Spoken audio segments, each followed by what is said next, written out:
Thank you, Toy. It's time now to ask the pet doctor, and Dr. Jerome Williams with Red Mountain Animal Clinic is our regular guest, as you know. He joins us once again. Hey, Dr. Williams. Good morning. How are you? Good to hear you. Going to see you here in just a minute. Okay. All right, we'll get right to our first question. So, what is parvovirus? Parvovirus is a family of viruses that in dogs affect the GI tract that causes severe vomiting and diarrhea. And if not treated, it can be fatal. It can be treated successfully, but it can be quite challenging. The biggest reason for it being difficult is that once you get the vomiting and diarrhea, you can't get anything down orally to stay.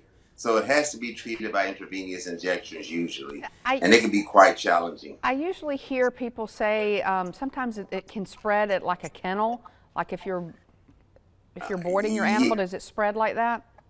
it could. It's not the most common way it's spread because it's most often seen in young puppies before they get a chance Ah.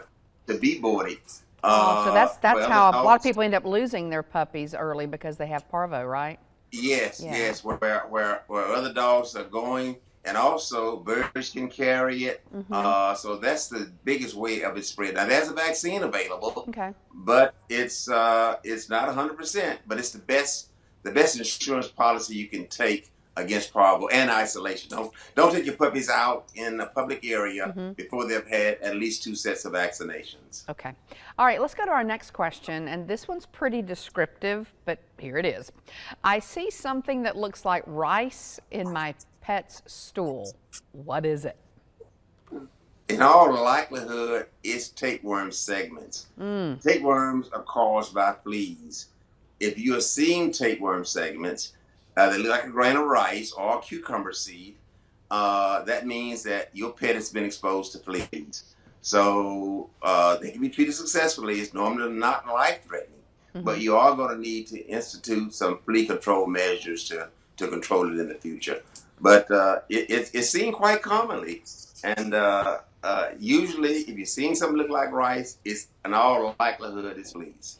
All right, well, I mean, that it's caused by fleas. Okay, well, that leads us to our next question. It is about tapeworms in general. So, you talked about some of the things you may see. So, what are some of the other signs that tapeworms may be giving an animal a problem?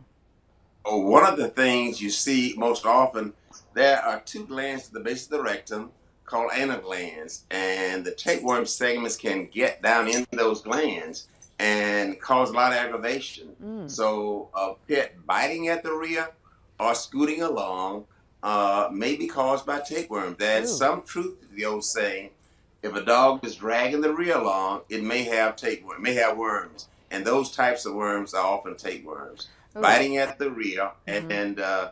and scooting along. Now cats sometimes would lick in the groin area, Mm-hmm. back between the rear legs, because the tapeworm seem to cause some kind of stimulation in that area. And if you see a hair loss there, that may be caused by tapeworms. So, what's the treatment for tapeworms? We have some outstanding medications. I advise our viewers to see a veterinarian, and they can either provide an injection or a medication that'll take care of them. Okay, we have talked about this, and this seems to be a common issue for a lot of pet owners. What's the difference between normal scratching and something that needs to be looked at by a veterinarian? Uh, it's a sort of a subjective issue. If it's enough to cause you to be concerned, if the pet cannot get comfortable, Mm-hmm. each time they seem to want to get into a resting or relaxing mode, they've got a scratch, then it's something causing it. Now, the most common cause of itching and scratching in pets is a flea. This time of year and in the allergy season, there also can be allergies, especially to grass. Mm-hmm. But if the scratching is frequent enough or annoying enough to bother you and the pet, then it needs to be seen by your vet.